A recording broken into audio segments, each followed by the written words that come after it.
not how it goes. That's it. Film ini digarap dengan baik oleh Lars von Trier, dibintangi oleh Charlotte Gainsbourg yang akan berperan sebagai Joe, Stellan Skarsgård yang akan berperan sebagai Seligman, dan William Dafoe yang akan berperan sebagai Mr. L.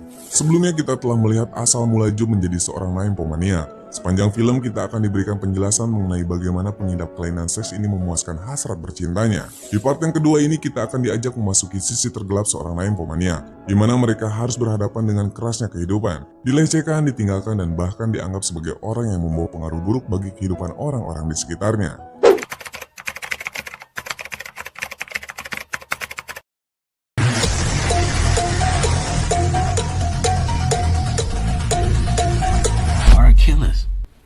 And the tortoise is the orgasm. And Achilles is confident, so he gives the 100 meters head start. Melanjutkan adegan sebelumnya, Joe pun mulai menyadari bahwa serabi lempitnya sudah mati rasa. Dia mencoba untuk memukul-mukulkan kain basah ke tengah selangkangannya, namun hal itu tidak berhasil. Seligman lalu menganalogikan kejadian tersebut dengan peristiwa Aeschylus yang mengejar seekor kura-kura yang pernah ditungganginya, namun tidak pernah berhasil. Hal ini sama halnya dengan Joe yang mengejar-ngejar Jerome. Serabi lempitnya mati rasa karena tidak pernah bisa mencapai kepuasan. Di sini mulai merasa heran karena Seligman selalu menghubungkan ceritanya dengan teori dan fakta-fakta yang aneh. Joe pun lalu menanyakan perasaan Seligman saat mendengar cerita mesumnya. Seligman lalu mengatakan bahwa dia adalah aseksual. Dia tidak pernah bercumbu dengan wanita ataupun pria, yang artinya Seligman ini masih perjaka hingga saat ini. Hal ini memperjelas alasan Seligman yang tidak pernah mempermasalahkan Joe untuk bercinta dengan laki-laki sebanyak apapun, karena dia tidak menilai Joe dari pengalaman seksualnya. I consider myself asexual. I'm a virgin. I'm innocent. Joe lalu menanyakan sebuah lukisan yang dipajang Seligman di dindingnya. Lukisan itu terhubung pada cerita gereja di masa lalu. Gereja terbagi menjadi gereja timur dan gereja barat. Gereja timur diartikan sebagai lambang sukacita dan kebahagiaan karena ikonnya adalah Sang Perawan Maria. Sedangkan gereja barat diartikan sebagai lambang siksaan dan rasa sakit karena ikon umumnya adalah salib. This is the crucifixion, which in the Western Church was my Western Church is the Church of Suffering, and the Eastern Church is the Church of... Joe pun melanjutkan bab 6 dengan judul Gereja Timur dan Gereja Barat atau The Silent Dark. Cerita kali ini terinspirasi dari analogi gereja yang diberikan oleh Seligman. Joe akan menceritakan perjalanannya dari Gereja Timur yang berarti kebahagiaan menuju ke Gereja Barat yang berarti rasa sakit. Di suatu hari yang cerah, Joe kecil sedang berbaring di antara rerumputan. Tiba-tiba tubuhnya bergetar karena dia mengalami orgasme mendadak. Lalu Joe merasakan sedang melayang-layang di udara. Saat itulah dia melihat dua orang wanita, yang pertama sedang menunggang banteng dan yang kedua sedang merangkul anak. Seligman lalu menjelaskan bahwa wanita pertama adalah seorang pelacur yang terkenal dari Babilonia, sedangkan wanita kedua adalah wanita nymphomaniac yang paling terkenal dalam sejarah. Most notorious nymphomaniac in history. The one who tried the creature. That was no one else but the great whore of Babylon. Kembali ke cerita, Joe pun ingin merasakan sensasi bercinta lagi dengan cara memaksa Jerome untuk memupanya, namun dia masih belum bisa merasakan apapun. Di sini Jerome lalu membantunya dengan memberikan tantangan kecil di mana Joe harus memasukkan sendok teh ke dalam serabi lempitnya. Tak hanya satu, melainkan belasan sendok teh yang masuk ke dalam sana. Ternyata Joe mampu melakukan hal tersebut, alhasil saat dia berdiri sendok itu pun berjatuhan dari dalam serabi lempitnya.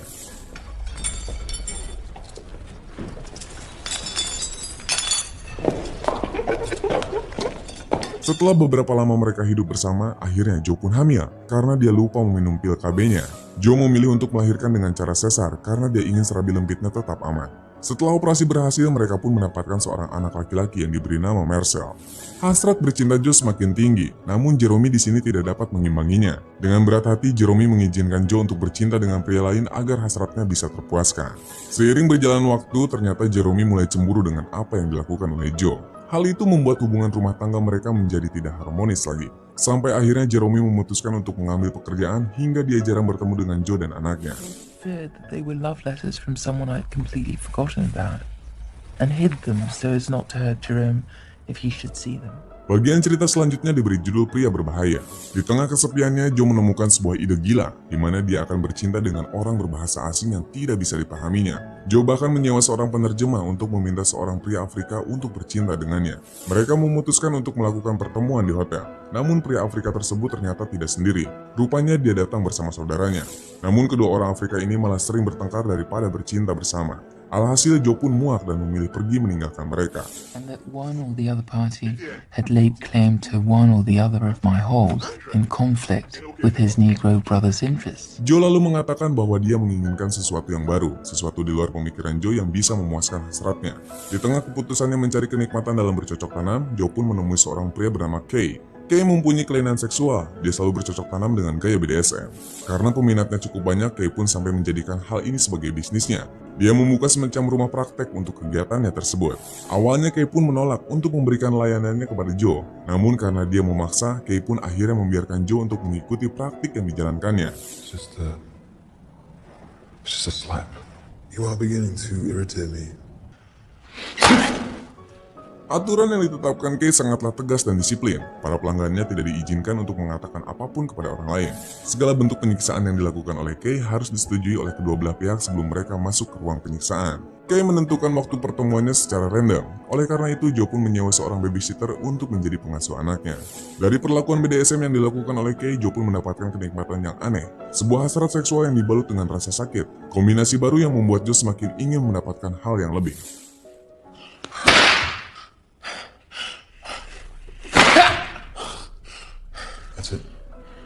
Jeremy mengetahui kelakuan Joe yang selalu meninggalkan Marcel di rumah sendirian. Mereka sempat bertengkar hebat sebelum akhirnya Jeremy meninggalkan Joe dan menyerahkan Marcel ke panti asuhan. Joe sama sekali tidak memperdulikan hal tersebut, dia malah semakin sering menemui Kay. Kay lalu memperkenalkan teknik yang baru yaitu The Silent Duck, di mana dia akan memoncongkan jarinya lalu merogoh serabi lempitnya. Selama beberapa waktu, Joe pun menyadari bahwa dia tidak bisa terus mendatangi Kay. Dia memutuskan untuk berhenti dan mencari kenikmatan seperti biasa karena serabi lempitnya sudah tidak mati rasa lagi. I'm going to give you the original Roman maximum of 40 lashes. Are you ready, Fido? Di bab ketujuh ini diberi judul Cermin. Setelah setahun ditinggalkan Jeremy, Joe pun hamil lagi karena dia lupa meminum pil KB. Dia lalu meminta dokter untuk segera menggugurkan janinnya. Namun dokter mengharuskan Joe untuk melewati beberapa prosedur sebagai syarat melakukan aborsi.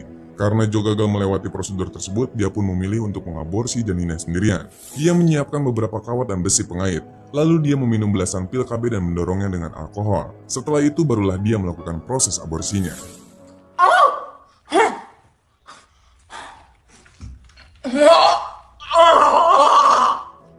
Setelah pulih dari proses aborsi manual yang menyakitkan, Joe pun mulai berpikir untuk mengikuti sebuah perkumpulan yang bisa mengubah pemikirannya dari segi psikologis. Dari pertemuan tersebut, Joe pun diminta untuk menahan hasrat seksualnya sekuat mungkin.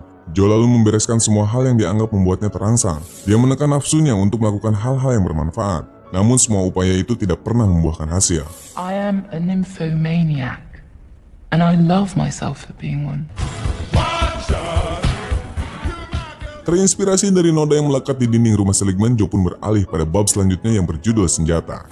Joe mendatangi seorang pria bernama L. Lalu dia menyuruh Joe untuk bekerja padanya dan menjadi seorang rentenir atau penagih hutang. L sangat menyukai Joe karena dia pandai membaca pikiran orang dan punya banyak pengetahuan mengenai jenis-jenis penyiksaan. Sehingga mempermudah Joe untuk mengancam para kliennya yang tidak mau membayar hutang. No, now this is not how it goes. You have to wait until you're hit. Suatu hari Joe dipertemukan dengan pria yang cukup sulit ditebak kepribadiannya. Joe lalu menceritakan beberapa kisah fiksi untuk memancing gairah seksualnya. Saat Joe menceritakan tentang anak-anak, klien tersebut mulai bereaksi. Hal itu menunjukkan bahwa dia adalah seorang pedofil. Mengetahui hal tersebut, Joe pun mulai mengintimidasi sang klien hingga dia mau membayar hutangnya. Sebenarnya Joe pun merasa iba terhadap pria tersebut. Mereka juga punya kelainan seks yang sama. Karena kasihan, Joe pun berinisiatif untuk menghisap rudal klien pedofil tersebut. He says he'd like to come home with you. Would you please stop? He lies on his stomach. El merasa kagum karena Joe selalu berhasil menjalankan pekerjaannya. El menyuruh Joe agar mencari murid untuk menjadi penerusnya. Joe lalu melihat beberapa gadis yang sedang bermain basket. Dia bertemu dengan Pi, gadis lugu yang punya skill yang paling buruk di antara gadis yang lainnya. Joe pun mulai mendekati Pi. Setelah mereka merasa akrab, Joe pun mengajak Pi untuk tinggal bersamanya. When P reached the age of majority and I became her personal advisor, I asked her to move in with me. I've never seen you with your hair. Sementara itu keadaan Joe semakin memburuk karena dia terlalu sering mengombok-ombok serabi lempitnya. Sesekali Joe pun mengalami kram yang membuatnya tidak bisa bergerak. Untunglah Pi selalu ada untuk membantunya. Seperti yang Joe duga, Pi juga memiliki kelainan seksual yang sama sepertinya. Karena itu mereka sering tidur bersama dan saling memanjakan serabi lempit mereka. Saat Pi mengetahui pekerjaan Joe yang sebenarnya, Pi pun merasa tertarik dan ingin ikut dengan Joe. Plan was that I should look at you to see whether one day I could use you in my work. Suatu hari Joe ditugaskan untuk menagih hutang Jeremy. Namun karena dia tidak ingin bertemu dengan Jeremy, Joe pun menugaskan Pi untuk menggantikan dirinya. Untungnya, Pi berhasil menjalankan tugasnya dengan baik. Setiap kali Pi mengunjungi rumah Jeremy untuk menagih hutang, dia selalu merasa gelisah. Sampai suatu hari dia penasaran dengan cara Pi menagih hutang pada Jeremy. Joe mulai mengintip Pi sampai saat di rumah Jeremy dia sangat terkejut melihat Pi dan Jeremy yang sedang berkocok tanam.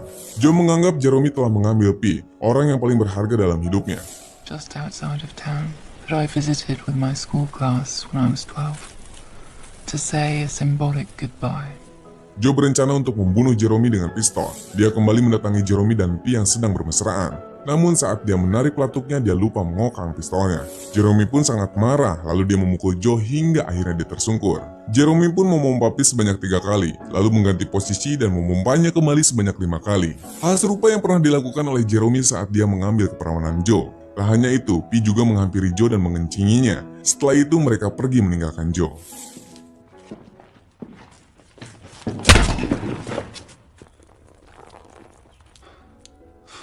Setelah melewati kehidupan yang begitu pahit, Joe pun memutuskan untuk berubah dan menghentikan kebiasaan buruknya.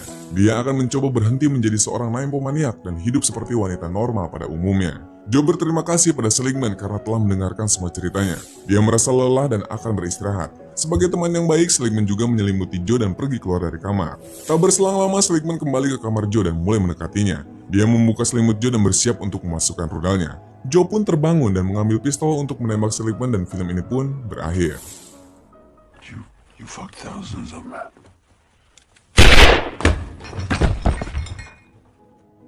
Di volume pertama dapat dianggap sebagai perkenalan tokoh Joe, sedangkan di volume keduanya, Nymphomaniac menceritakan masalah-masalah yang timbul dalam hidup Joe sebagai seorang pecandu seks. Film ini berusaha menggambarkan kegiatan seorang nymphomaniac dalam menjalani kehidupannya. Sisi seksualitas ditampilkan secara nyata tanpa sensor apapun. Bahkan para aktornya mengklaim bahwa mereka melakukan adegan tersebut secara nyata. Hal inilah yang membuat Nymphomaniac banyak dicari oleh para pecinta film. Sayangnya, film Nymphomaniac ini cukup sulit untuk dipahami. Berbagai hyperbola di dalam dialog tokoh-tokoh dalam film ini lumayan rumit, serta banyak pula bermunculan analogi kompleks yang kurang lazim untuk dipahami. Ini hanya pendapat gue sebagai penonton film, baik buruknya bisa kalian nilai sendiri. Gue juga minta maaf jika terdapat kesalahan dalam penyampaian alur filmnya. My name is Joe and I'm an nymphomaniac. We say sex addict. Here everyone's the same. Itu dia tadi review singkat dari film Nymphomaniac Volume 2 yang dirilis pada tahun 2013. Film ini sendiri memiliki rating sebesar 6,9 di IMDb. Jangan lupa juga buat like and share video ini sebanyak-banyaknya ke teman-teman kalian semua. Dan untuk kalian yang sudah menonton filmnya, bagaimana tanggapannya? Saling sharing yuk di kolom komentar dan sampai jumpa lagi di video selanjutnya.